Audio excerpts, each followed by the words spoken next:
તો આગળ વાત જૂનાગઢની જૂનાગઢ જિલ્લાના માણવદર તાલુકાના જાંબુડા ગામમાં સિંચાઈ વિભાગની ઘોર બેદરકારી સામે આવી છે। ભ્રષ્ટાચારના આરોપ પ્રકાશમાં આવ્યો છે અને આ સાથે જ જેના કારણે સ્થાનિકોમાં ભારે રોષ જોવા મળી રહ્યો છે। જાંબુડા ગામ ખાતે આવેલા ડેમમાં છેલ્લા 7 વર્ષથી લીકેજથી ગંભીર સમસ્યાઓ જોવા મળી રહી છે। લીકેજની સમસ્યાઓને દૂર કરવા માટે તંત્ર દ્વારા લાખો રૂપિયાના ખર્ચ કરીને ડેમનું સમારકામ કરવામાં આવ્યું હતું।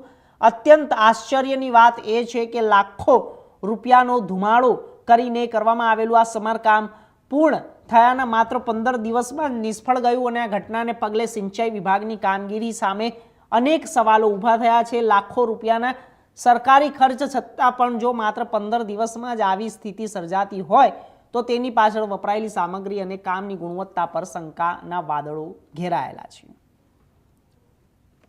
જિલ્લા પંચાયત ને સિંચાઈ વિભાગ દ્વારા છેલ્લા 7 વર્ષથી અવારનવાર જાંબુડા ગામ અને ગામના લોકો અને ગામના સરપંચ દ્વારા અવારનવાર રજૂઆત કરવાથી આ ડેમનું કામ 5 મહિના પહેલા ટેન્ડર બહાર પાડવામાં આવેલ હોય અને આ કામની પ્રક્રિયા 2 મહિના પહેલા શરૂ થયેલ હોય અને 15 દિવસ પહેલા આ કામ પૂરું થયેલ હોય।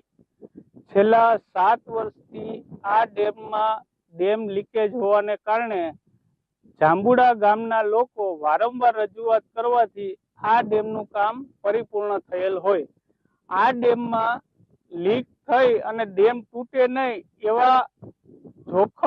એવા ઈરાદા સાથે ગામ લોકોએ આ ડેમનું કામ સરકારશ્રી દ્વારા કરવામાં આવેલ હોય।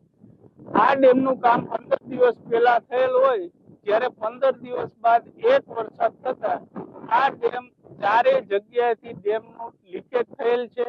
આ ડેમના લીકેજમાં હું સરકારશ્રીને અને જિલ્લા પંચાયત જૂનાગઢને કહેવા માંગુ છું કે ખરેખર આ ડેમનું કામ સિંચાઈ વિભાગ દ્વારા રિપેર કરવા માટે આપેલ હતું કે પછી આ ડેમને લીકેજ વધારે કરવા માટે આપેલ હતું, કારણ કે 7 વર્ષથી જી ડેમ લીકેજ હતો એનાથી આ ડેમ લીકેજ વધારે અત્યારે છે।